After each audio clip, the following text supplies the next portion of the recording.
Assalamualaikum warahmatullahi wabarakatuh. Halo semuanya, di video kali ini saya akan membahas tentang manajemen pendidik dan peserta didik. Sebelum itu, perkenalkan, nama saya Hania Risandri, NPM A1G022033 dari kelas 1A Prodi Pendidikan Guru Sekolah Dasar Fakultas Keguruan dan Ilmu Pendidikan. Nah, sekarang kita akan membahas apa sih manajemen pendidik itu. Yuk disimak teman-teman. Nah, manajemen pendidik merupakan suatu kegiatan merencanakan, mengelola, dan mengorganisasikan, mengkomunikasikan sumber daya pendidikan atau pendidik agar dapat berjalan atau melaksanakan tugas dan tanggung jawabnya secara efektif dan efisien dengan maksud tercapainya tujuan pembelajaran atau tujuan pendidikan sebagaimana yang diharapkan. Sekarang lanjut ke tugas, kewajiban, dan hak pendidik.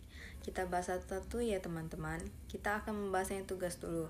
Nah, tugas seorang pendidik yang pertama, tugas guru sebagai profesi.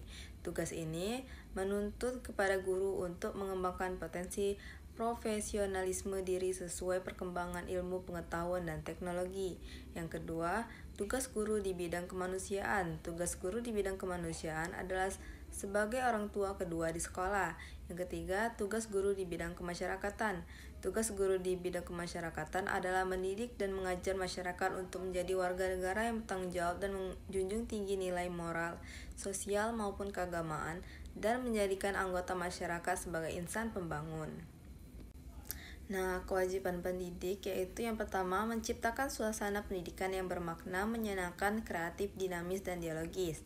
Yang kedua, mempunyai komitmen secara profesional untuk meningkatkan mutu pendidikan. Yang ketiga, memberi teladan dan menjaga nama baik lembaga, profesi, dan kedudukan sesuai dengan kepercayaan yang diberikan kepadanya. Lalu, hak pendidik. Yang pertama, penghasilan dan jaminan kesejahteraan sosial yang pantas dan memadai. Yang kedua, penghargaan sesuai dengan tugas dan prestasi kerja. Ketiga, pembinaan karir sesuai dengan tuntutan pengembangan kualitas.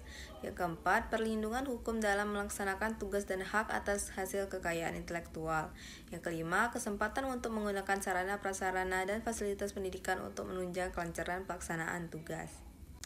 Ada yang udah tahu belum apa aja sih peranan pendidik? Nah, peranan pendidik itu ada 13. Yang pertama, guru sebagai pendidik.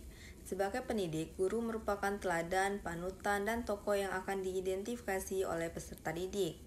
Yang kedua, guru sebagai pengajar.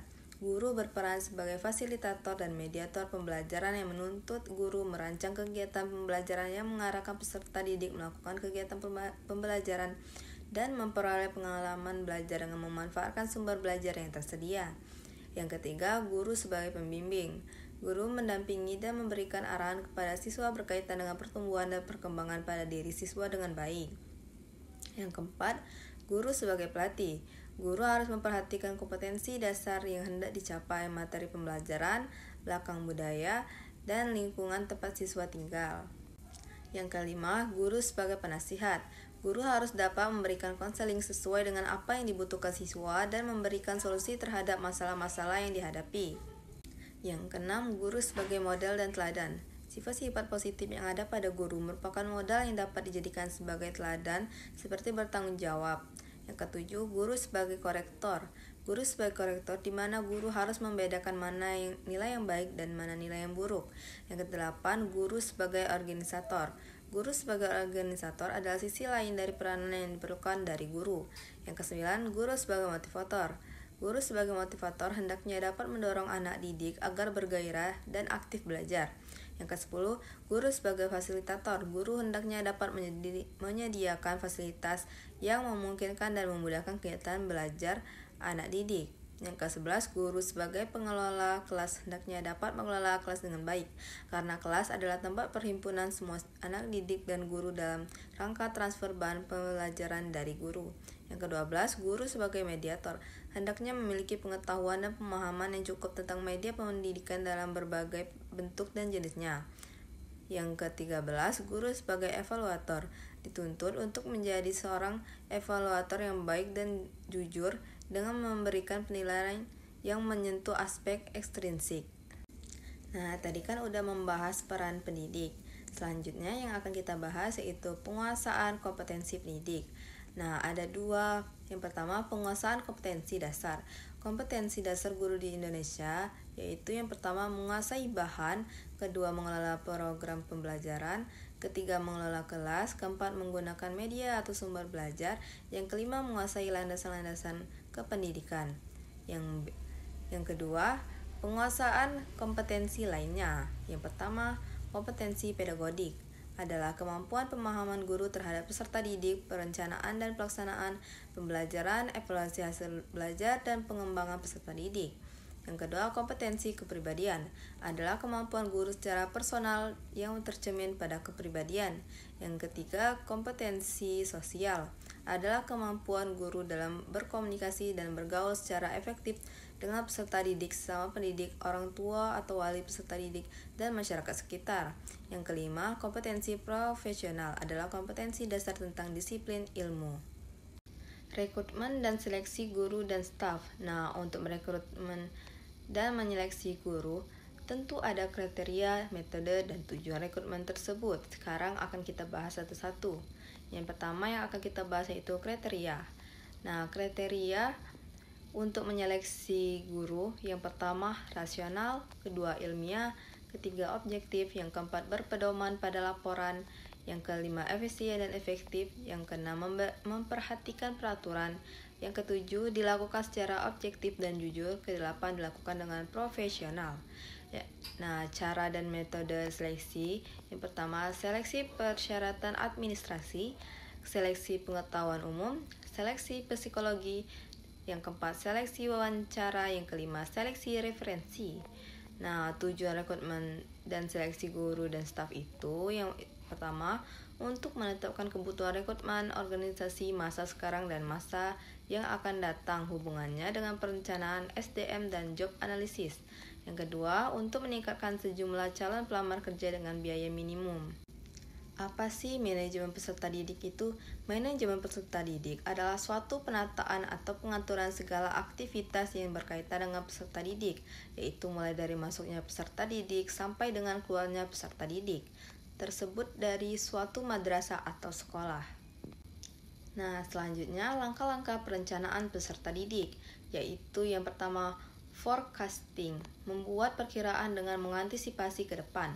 Yang kedua, objektif, merupakan perumusan tujuan. Ketiga, polis, kebijakan di sini berarti mengidentifikasi berbagai macam jenis kegiatan yang diperhitungkan untuk dapat mencapai tujuan. Yang keempat, programming, merupakan seleksi atas kegiatan-kegiatan yang sudah dirumuskan pada langkah polis. Yang kelima, prosedur, merupakan merumuskan langkah-langkah secara berurut. Yang keenam, schedule, merupakan penjadwalan terhadap kegiatan-kegiatan yang sudah diprioritaskan sebagaimana pada langkah-langkah programming. Yang ketujuh, budgeting, merupakan anggaran atau pembiayaan. Kebijakan penerimaan peserta didik baru. Penentuan mengenai jumlah peserta didik juga didasarkan atas kenyataan yang ada di sekolah atau faktor kondisional. Faktor ini meliputi daya tampung kelas baru, kriteria mengenai siswa yang dapat diterima, anggaran yang tersedia, sarana dan prasarana yang ada, tenaga kependidikan, jumlah peserta didik yang tinggal di kelas. Lalu sistem penerimaan peserta didik baru ada dua macam. Sistem yang digunakan dalam penerimaan peserta didik baru yaitu yang pertama sistem promosi, merupakan penerimaan peserta didik baru yang sebelumnya tanpa melakukan seleksi. Yang kedua, sistem seleksi. Ini dapat digolongkan menjadi tiga macam. Yang pertama, seleksi berdasarkan daftar nilai EPTA murni. Yang kedua, berdasarkan penelusuran bakat, minat, dan kemampuan. Yang ketiga adalah seleksi berdasarkan tes masuk.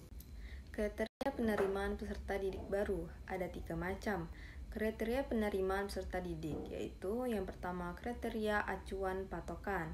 Yang kedua, kriteria acuan norma. Yang ketiga, kriteria berdasarkan daya tampung sekolah. Nah, tadi kan kita udah membahas rekrutmen pendidik. Sekarang kita akan membahas rekrutmen peserta didik. Prosedur rekrutmen peserta didik. Yang pertama, pembentukan panitia penerimaan. Kedua, rapat penerimaan peserta didik baru. Ketiga, pembuatan atau pengiriman pemasangan pengumuman. Keempat, pendaftaran peserta didik baru. Kelima, seleksi peserta didik baru. Keenam, rapat penentuan peserta didik yang diterima. Ke-7, pengumuman peserta didik yang diterima. Ke-8, pendaftaran ulang peserta didik baru yang diterima. Nah, yang terakhir akan kita bahas yaitu orientasi peserta didik. Perkenalan situasi dan kondisi sekolah yang diberikan kepada peserta didik. Situasi dan kondisi tersebut meliputi lingkungan fisik dan lingkungan sosial sekolah. Yang pertama, tujuan orientasi, agar peserta didik lebih mengenal dekat mengenai dirinya sendiri di tengah-tengah lingkungannya yang baru. Yang kedua, agar peserta didik mengenal lingkungan sekolah, baik lingkungan fisik maupun lingkungan sosialnya. Ketiga, pengenalan lingkungan sekolah yang demikian sangat penting bagi peserta didik. Nah, selanjutnya fungsi orientasi.